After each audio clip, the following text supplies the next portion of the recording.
இவன் மரத்துல இருந்து குதிச்சிட்டான், இவன் பாலை கொண்டு வந்து ஊத்திட்டான், இவன் இதை பண்ணிட்டான், இவன் துண்டை கொண்டு போய் போட்டுட்டான், உனக்கு வேற வேலையே இல்லையா? அப்போ நீங்கள் எப்போ வருவார், பத்திரிகையாளர்களை சந்திக்க மாட்டாரா அப்படின்னு கேட்டதுக்கு எல்லாமே எத்தனையோ கட்சிக்காரர்கள் கேட்டாங்க. ஆண்டுகிட்டு இருந்தவங்க, இப்போ ஆண்டுகிட்டு இருக்கக்கூடியவர்கள், ஏற்கனவே ஆண்டு முடித்தவர்கள் அத்தனை பேரும் கேட்குறாங்க. இப்போ அத்தனை பேர் போய் தற்கொலை பண்ணிப்பாங்களா? எங்க போறாரோ அதை தான் பேச முடியும். உங்களுக்கு என்ன தோணுதோ அதை பேசணும்னு ஒருபோதும் நினைக்காதீங்க. கேள்வி கேட்கும்போது உங்களுடைய கேள்வி அப்ப செய்தியாளர்கள் அத்தனை பேர் இருந்தாங்களா கேட்க வேண்டியது? அதுதான், கேள்விகள் கேட்க விடல அப்படின்றத வந்து ஊடகங்கள்ல வந்து பதிவு பண்ணிருந்தாங்க. கருத்து யாருக்கு? ஸ்வேதாக்காகவும் இல்ல வெளியில இருக்கக்கூடியவர்களுக்காகவும் பேசியிருக்காரு. அங்க மக்களுக்காக, அங்க இருந்து அவருடைய அங்க உள்ளவங்க யாராவது உங்கள்ட்ட வந்து கேட்டிருக்காங்களா? அவர் யாரும் பேசல சரியா, எங்க தளபதி பேசலாம் உங்கள்ட்ட யாராவது குறை சொல்லியிருக்காங்களா? அப்போ சோஷியல் மீடியால அவ்வளவு வந்து தேசர். அப்போ அதெல்லாம் வந்து நான் சோஷியல் மீடியால போடுறவங்கள பத்தி நான் கவலைப்படுறதே மக்கள் இல்லையா சார்? அவர் ஒரு இங்க இருக்கக்கூடியவங்க கையில எல்லார் கையிலயும் AK-47 கொடுத்து நேரா எல்லாரையும் தனி விமானத்துல அழைச்சிட்டு போய் இல்ல சார், அரசியல் மேடை தானே அது. அந்த இடத்துல பேசக்கூடாதுன்னு ஏதாவது இருக்குதா? அந்த இடத்துல பேசணும்ன்ற அவசியம் இல்லைன்ற மத்த கட்சிகள்ல வந்து இப்படி மாதிரி ரோட் ஷோ போகும்போது கார் மேல இருந்து யாரும் குதிக்கல அப்படின்றதுனால காசு கொடுத்து கூட்டிட்டு வரணும். நீங்க வந்து தயவு செஞ்சு உங்களுடைய வேலையை போய் பாருங்க அப்படின்னு சொல்லிட்டு தான் கடந்து போயிருக்காரு. அந்த பையன் வண்டி மேல குதிச்சதுக்குமே அவர் வந்து ஒரு அன்பான வேண்டுகோளா வச்சிருக்காரு. பகல்காம் தாக்குதல் நடந்த உடனே முதல்வர் அவர்கள் இங்க இருக்கக்கூடிய ஒன்றிய அரசுக்கு நாங்க துணை நிற்போம்னு சொல்லி பேட்டி கொடுத்தாரா இல்லையா?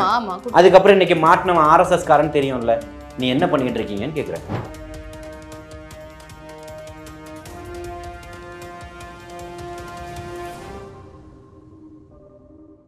ஜாம்பவான் டிவி நேயர்களுக்கு வணக்கம். இன்று நம்மோடு இணைந்திருக்கிறார் தாவேகா கட்சியின் ஆதரவாளர் திரு ஜலீல் அவர்கள். வணக்கம் சார். மதுரையில் விஜய் அவர்கள் வந்து முதலாக செய்தியாளர்களை சந்திச்சிருக்காரு, பிரஸ் மீட் நடத்தியிருக்கிறாரு அப்படின்ற மாதிரி எல்லா ஊடகங்கள்லையுமே நேற்றுக்கு செய்திகளை நம்மளால பார்க்க முடிஞ்சுது.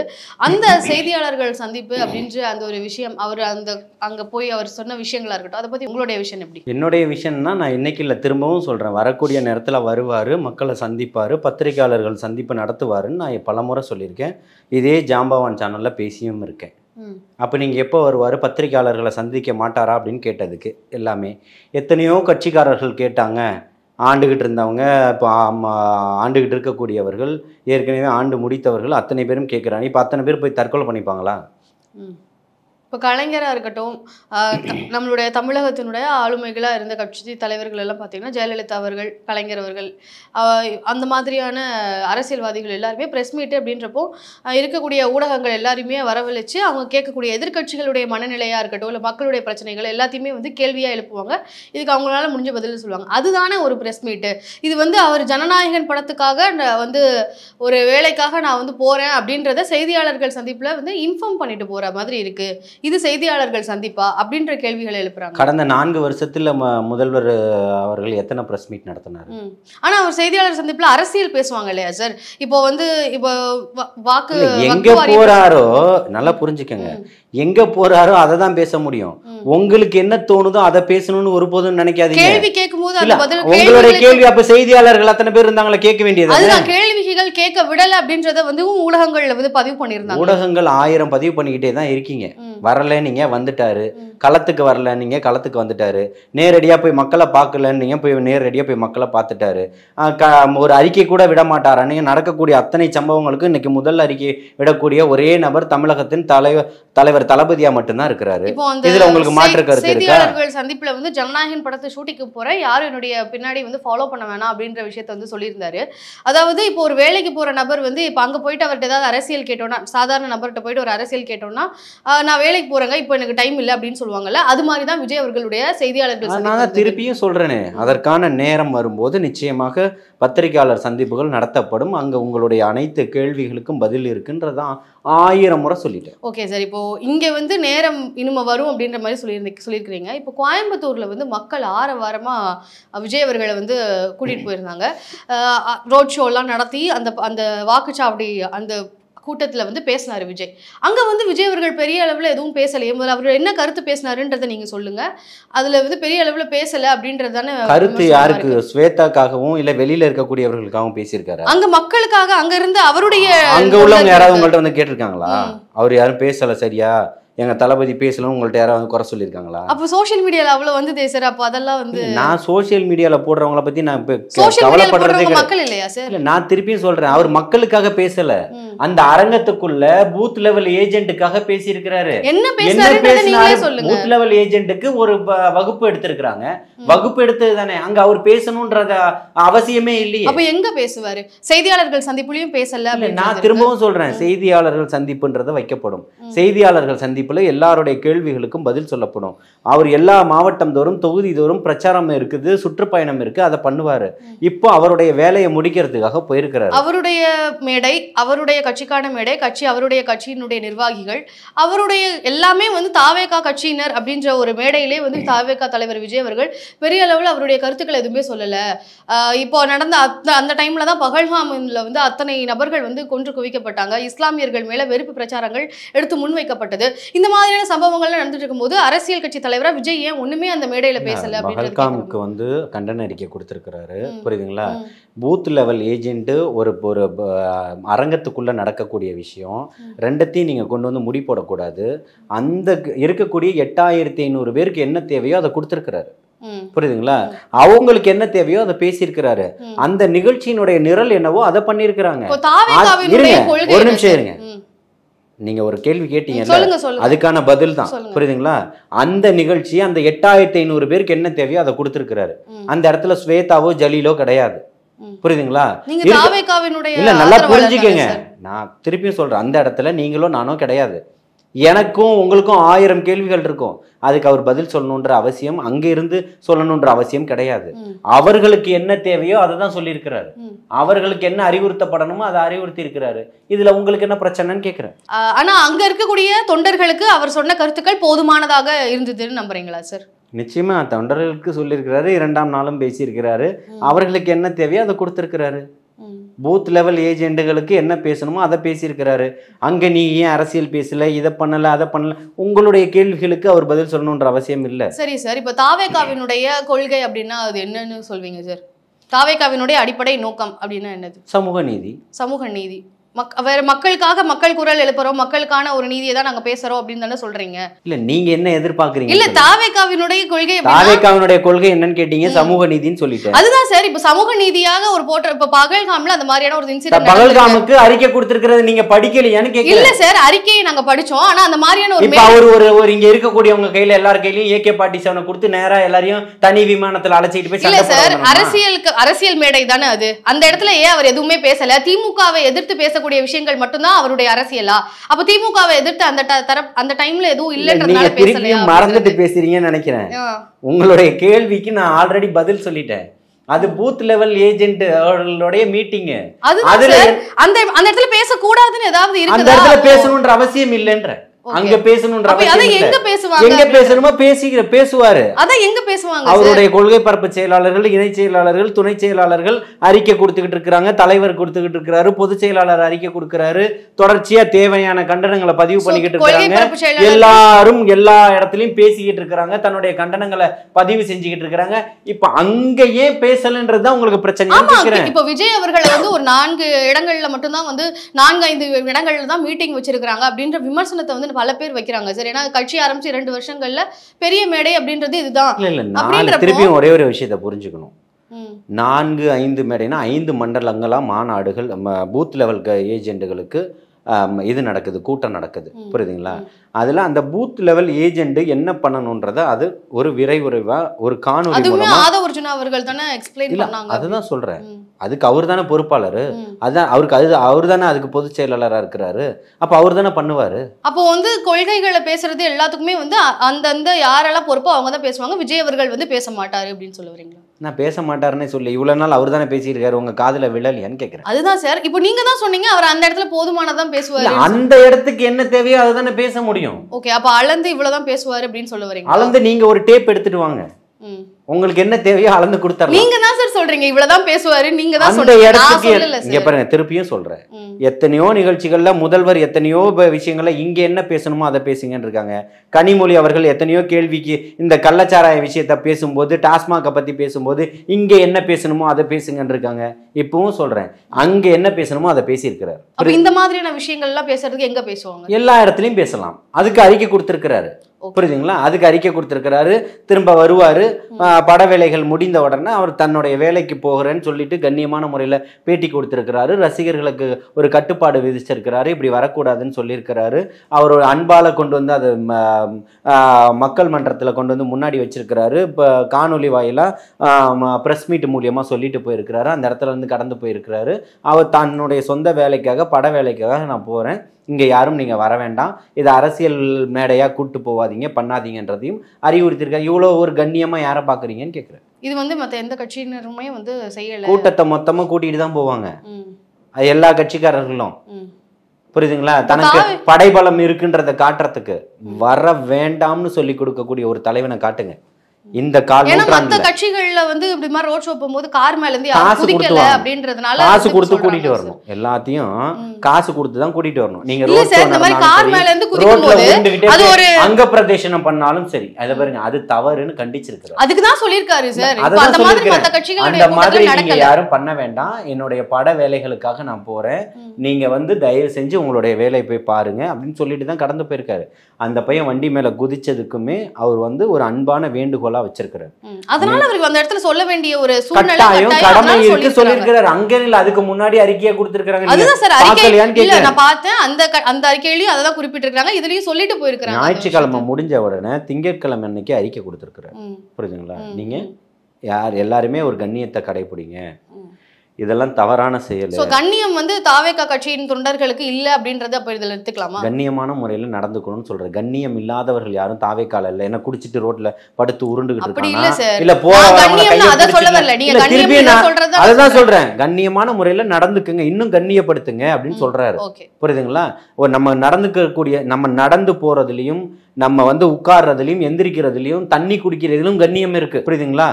அந்த மாதிரியான வார்த்தைகளை பயன்படுத்தி இருக்கேன், புரியுதுங்களா? அப்போ அவர்கள் என்ன சொல்றாரு, அடுத்தவர்கள் பார்க்கும்போது நீங்க வந்து அவர் அங்கிருந்து குதிக்கிறது அவருடைய கட்சி, அவருடைய கட்சியினுடைய தொண்டர், எங்க கட்சி தொண்டர் குதிச்சுட்டான்னு போல, ஏதாவது ஒரு அசம்பாவிதம் நடந்திருந்தா அந்த அசம்பாவிதத்தை தவிர்க்கிறதுக்காக சொல்லியிருக்காரு. நடக்க கூடாதுன்றத கண்ணியமான முறையில் அவர் சொல்றாரு, புரியுதுங்களா? இன்னும் கண்ணியத்தோட நீங்க நடக்கணும், வரணும், போகணும். இருக்கக்கூடிய தலைவன் மீது அளப்பரிய ஒரு மிகப்பெரிய ஒரு மரியாதை இருக்கலாம், பாசம் இருக்கலாம், அன்பு இருக்கலாம். அதை எப்படி வெளிப்படுத்தணுமோ அப்படி வெளிப்படுத்தணும். தாவேகா கட்சியை பொறுத்த வரைக்கும் அது வந்து ஒரு எலிட்டான கட்சி, தலைவருமே ரொம்ப எலிட்டான ஒருவர் தான் அப்படின்ற ஒரு விமர்சனம் வந்து பெரிய அளவுல பார்க்கப்படுது. அதுக்கான காரணம் இருக்கணும்னு நினைக்கிறீங்க? பொது கருத்துக்களே இருக்கு சார். பொது கருத்துக்களை போறவன் வரவெல்லாம் 1000 சொல்லுவான். அதான் சொல்றேன், போறவன் வரவெல்லாம் 1000 சொல்லுவான். அதுக்கெல்லாம் பதில் சொல்லணுன்ற அவசியம் எல்லாம் கிடையாது. சரி, இப்போ தாவேகா தனி விமானத்துல வந்துட்டாரு, தனியா போயிட்டாரு, 5 நட்சத்திர ஹோட்டல்ல நீங்க அதெல்லாம் சொல்லல.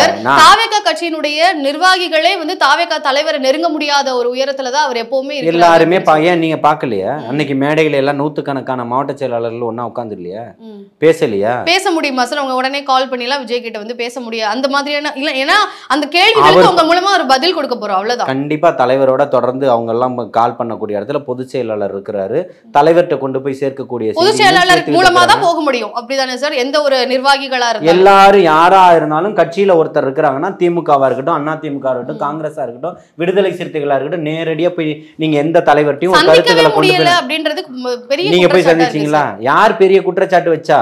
எந்த கட்சிக்காரங்க சொன்னாங்க? எந்த மாவட்ட செயலாளர் சொன்னாங்க? கட்சிக்காரங்க தாங்க சொல்லணும், வேற யார் சொல்லணும்? வரவங்க போறவங்களே சந்திக்கிறது தான் அவருடைய வேலையா? வேலையா? நீங்க இவ்வளவு தூரம் விஜய் அவர்களுக்காக பேசுறீங்க, தாவேகா கட்சிக்காக பேசிருக்கீங்க, நீங்க வந்து எத்தனை முறை வந்து சந்திச்சிருப்பீங்க அப்படின்றதான் நிர்வாகிகளால் சந்திக்க முடியாது. சந்திக்கும் போதெல்லாம் பேசியிருக்கிறாருங்க. என்ன சந்திக்கும் போது, இஃப்தார் நிகழ்ச்சியில சந்திக்கும் போது பேசியிருக்கிறாரு. அதுக்கு அடுத்த நிகழ்ச்சியில சந்திக்கும் போது எனக்கு விஷ் பண்ணிருக்கிறாரு, நானும் வணக்கம் சொல்லியிருக்கிறேன் அவருக்கு. அதுக்கப்புறம் கார்ல போய் உட்கார்ந்துட்டாரு. கார்ல போய் உட்கார்ந்தவன திரும்பவும் எழுந்து வந்து மாவட்ட கழக செயலாளர் அவர்கிட்ட பேசிட்டு போனாரு. அப்ப நிர்வாகிகள்ல வந்து எல்லாருமே வந்து அவரால் சந்திக்க முடிய ஒரு திருப்பியும் ஒரே ஒரு கட்டமைப்பை நீங்க வந்து உருவாக்காதீங்க. கட்டமைப்புகளை உருவாக்கல சார். இல்ல அதான் மூலமா சொல்றேன், ஒரு பதில் தான் கொடுக்கறோம். அரசியல் கட்சிகளுக்கு சொல்றேன், புரியுதுங்களா? இந்த மாதிரி ஒரு கட்டமைப்புகளை உருவாக்காதீங்க. உங்களுடைய வேலைகள் உங்களுடைய கட்சியை போய் பார்க்கறதுக்கான திராணியும் தகுதியும் உங்களுக்கு இல்ல. உங்களை விட்டு இன்னைக்கு மக்கள் ரொம்ப தூரம் வந்துட்டான்றது தெரியும். இவன் மரத்துல இருந்து குதிச்சுட்டான், இவன் பாலை கொண்டு வந்து ஊத்திட்டான், இவன் இதை பண்ணிட்டான், இவன் துண்டை கொண்டு போய் போட்டுட்டான். உனக்கு வேற வேலையே இல்லையா?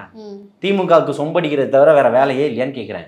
பிஜேபிக்காரன் பிஜேபி வேலையை பாருங்க, அதிமுக காரன் அதிமுக வேலையை பாருங்க, திமுக காரன் திமுக வேலையை பாருங்க. மூத்த பத்திரிகையாளர்கள் எல்லாம் இன்னும் நிறைய விஷயங்கள் இருக்கு, அதை பத்தி பேசுங்க. என்ன அப்ப விஜய் அவர்களை பத்தி பேச வேணாம்னு சொல்ல வரீங்களா? இல்ல, இங்க கட்சிக்குள்ள இருக்கக்கூடிய விஷயம் கட்சிக்காரர்கள் பார்த்துப்பாங்க, கட்சியில இருக்கக்கூடிய விஷயங்களை அவங்க பார்த்துப்பாங்க. கட்சிக்குள்ள நடக்கக்கூடிய விஷயத்துல உனக்கு என்ன வேலைன்னு கேட்கிறேன்.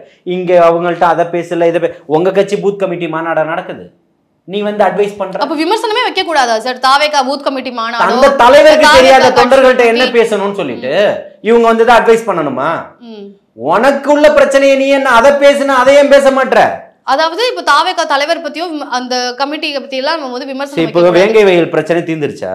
அண்ணன் திருமானன் தானே கொண்டு போய் கொடுத்தாரு. சிபிஐனுடைய விசாரணை வேணும்னு வாங்கிட்டாங்களா? வாங்கலையா? இன்னும் வாங்கல இல்ல. ஏன் வாங்கல? நீ பேசு, சமூக நீதியை தானே பேசுனீங்க, மக்கள் நீதியை தானே பேசுறீங்க. நீங்களும் சமூக நீதி தானே சார் பேசுறீங்க. பகல்காம் அதிகாரத்துல நாங்க இருக்கோமா? அதிகாரத்துல யார் இருக்கா? சோ அதிகாரத்துல இல்லன்றதால நீங்க அன்னைக்கு ஒன்றிய அரசுக்கு துணை நிப்போன்னு சொன்னாரா இல்லையா? பகல்காம் தாக்குதல் நடந்த உடனே முதல்வர் அவர்கள் இங்க இருக்கக்கூடிய ஒன்றிய அரசுக்கு நாங்க துணை நிற்போம்னு சொல்லி பேட்டி கொடுத்தாரா இல்லையா? அதுக்கப்புறம் இன்னைக்கு மாட்டினவன் RSS காரன் தெரியும்ல. நீ என்ன பண்ணிட்டு இருக்கீங்கன்னு கேக்குறேன். இவங்க என்ன பண்ணணும்னு நினைக்கிறீங்க சார்? ஏங்க என்னங்க உங்களுக்கு இது வந்து அநியாயமா தெரியலையான்னு கேக்குறேன். சார் அநியாயமா தான் சார் இருக்கு. இப்போ நீங்க வந்து திமுகவை குறை சொல்றீங்க, என்ன பண்ணிட்டு எதுவுமே சொல்லலே அப்படின்றதுதானே இங்க கேள்வி. முதலமைச்சரா ஸ்டாலின் இருக்கிறாரா, தளபதி இருக்கிறாரா? சரி, இப்போ நீங்க விடுதலை சிறுத்தைகள் கட்சியை பத்தி பேசுறீங்க. பகல்காம் விஷயத்துக்காக தொடர்ந்து பேட்டி கொடுத்ததா இருக்கும், அவங்களுடைய கருத்துக்களை முன் வச்சது திருமாவளவன் அவர்கள். விஜய் அவர்கள் என்ன பண்ணாருன்றதான கேள்வி. அவருக்கு கிடைச்ச மேடையும் அதை பத்தி அவர் பேசலன்றதான அதுக்கான மேடையா? பகல்காம் பத்தி பேசுறதுக்கான மேடையா? அவரும் அந்த மேடையை உருவாக்கல சார். அவர் பண்ணாரு மேடை, அதுக்கான மேடையா? கிடையாது. புரியுதுங்களா? அது அரசியல் மேடை இல்ல. அது பூத்ல அந்த கமிட்டியினுடைய ஒரு அறிவிப்புக்காக போடப்பட்ட மேடை. அந்த இடத்துல அவங்களுக்கு என்ன சொல்லணுமோ அதான் சொல்லியிருக்கிறார். புரியுதுங்களா? அது தனி சப்ஜெக்ட். புரியுதுங்களா? பகல்காமுக்கு கண்டன அறிக்கையை ரொம்ப ஸ்ட்ராங்கா கொடுத்திருக்கிறார். புரியுதுங்களா? மக்கள் யாரும் அதை ஏற்றுக்கொள்ளல. ஆனால் திமுக அரசு தொடர்ச்சியா இந்த பிஜேபியினுடைய அரசனுடைய வால் பிடிச்சி தான் போய்கிட்டு இருக்குன்றதை நான் பல காணொலியில பதிவு பண்ணியிருக்கிறேன். அதே போலதான் இப்போ நடந்து போயிட்டு. இப்போ திமுகவை எதிர்க்கிறது மட்டும்தான் இப்போ தாவேகாவினுடைய அரசியல். அப்போ வந்து மக்களுக்கான ஒரு விஷயத்தை நான் இந்த மேடையில தான் பேசுவேன், இந்த மேடையில பேச மாட்டேன். மக்களை காக்கக்கூடியதான் தாவேகாவினுடைய வேலையா இருக்கு. மக்களுக்கான பிரச்சனைகள் எல்லாத்தையும் மக்களுக்கான பிரச்சனையை இந்த மேடையில தான் பேசுவேன், இந்த மேடையில பேச மாட்டேன்னு பிரிச்சு பாக்குறாங்களே, அது ஏன் அப்படின்றதுதான். இல்ல திரும்ப நீங்க வந்து புரியாம பேசுறீங்களான்னு தெரியல. அந்த இடத்த விட்டு நகரவே மாட்டீங்க. புயல் மாதிரி மையம் கொண்டு இல்ல சார். நீங்க திமுகவை வந்து விமர்சிக்கிறது அதுக்கான மேடை இல்ல, அதுல பேச முடியாது. அது அதற்காக போடப்பட்ட மேடை இல்ல. ஓகே, இந்த மேடையில இது மட்டும் தான் பேசுவீங்க. அந்த மேடையில பூத் கமிட்டியினுடைய என்னவோ அதுக்கான காணொளிகள் போடப்பட்டிருக்கு. அந்த பூத் லெவல் கமிட்டியினுடைய ஏஜென்ட்கள் யார் யாரோ அவர்களுக்கு என்னென்ன சொல்லி தரணுமோ அதை தான் சொல்லி தர முடியும். அப்ப எந்த மேடையில பேசுவீங்கன்றதானே சார் பல பேருடைய கேள்வி. அதுக்காக தனி மேடை போடுவாங்க, அதுக்காக தனி மைக் வரும். அப்ப நீங்க பேசுங்கன்னு சொல்றோம். ஓகே, அது எப்போ வரும்ன்றதான் கேள்வி. வரும், வரக்கூடிய நேரத்துல வரும். ஓகே சார், இப்போ காலனி அப்படின்ற ஒரு சொல்ல வந்து அரசு ஆவணங்கள்ல இருந்து நீக்கியிருக்காங்க. அந்த ஒரு திட்டத்தை, அந்த ஒரு நடைமுறையை பற்றி, அந்த ஒரு நடவடிக்கையை பற்றி உங்களுடைய பார்வை? வரவேற்கக்கூடியது. ஆனா சுதந்திர இந்தியால 75 ஆண்டுகள் என்ன பண்ணிட்டு இருந்தீங்கன்னு கேக்குறேன். 60 ஆண்டுகளா ஆட்சியில இருக்கிறாங்க. 60 ஆண்டுகள் ஆயிடுச்சு ஆட்சியில இருக்கீங்க, பல முறை ஆண்டு இருக்கீங்க. அதிமுக ஆண்டு இருக்குது. ஏன் இதெல்லாம் எடுக்கல, பார்க்கல, உங்களுக்கு தெரியலையான்னு கேட்குறோம். வேங்கை வயல் பிரச்சனை இன்னும் சிபிஐக்கு மாத்தாம இருக்கீங்களே ஏன்னு கேட்குறோம்.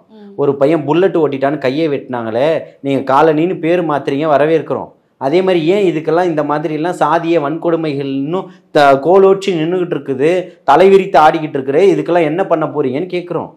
சாராயத்தை காய்ச்சா ஒரு பசங்களை 2 பசங்களை துரத்தி வெட்டினாங்களே, அப்போ ஆணவ படுகொலைகள் இன்னும் எத்தனையோ நடந்துகிட்டு இருக்குது. எல்முருகன் அவர்களும் சரி, தமிழிசை சவுந்தரராஜன் அவர்களுமே இந்த ஒரு காலனி அப்படின்ற அந்த சொல்லுக்கா அந்த நீக்குனதுக்கு வந்து அவங்களுடைய விமர்சனத்தை வந்து வச்சிருக்கிறாங்க. திமுகவினுடைய அமைச்சர்கள் மத்தியிலையும் சரி, திமுக கட்சிக்குள்ளேயே வந்து பல விதமான சாதிய மனப்பான்மைகள் இருக்கு, முதல்ல அதை நீக்குங்க, அதுக்கப்புறமா இதெல்லாம் வந்து சும்மா கண் துடைப்பு அப்படின்ற மாதிரியான விமர்சனம். அதாவது காலனி அப்படின்ற அந்த பெயர் நீக்கத்துக்கே பெரிய அளவுல அவங்களுக்கு விருப்பம் இல்லையோ அப்படின்ற ஒரு கேள்வியே அந்த விமர்சனம் எழுப்பியிருக்கு. யாருக்கு விருப்பம் இல்லைன்னு சொல்லிட்டு? என்னது சார்? யாருக்கு விருப்பம் இல்லைன்னு? எல்முருகனுக்கும் அந்த மாதிரியான ஒரு கேள்வியே அவங்க எப்படி அதை ஒத்துப்பாங்க? அதை எப்படி அவங்க எப்படி ஒத்துப்பாங்க? அவன் அடக்கி ஆளணும்னு நினைக்கக்கூடியவன், அவனுக்கு அந்த அந்த எண்ணமே அப்படிதான் இருக்கும். அவர்களுக்கு இந்துக்களுக்கான கட்சின்றார். இந்துக்களுக்கான கட்சியா? பேசுறதுக்கு ஒரு தகுதி இருக்கணும்னு நான் ஆரம்பத்துலன்னு சொல்றேன்.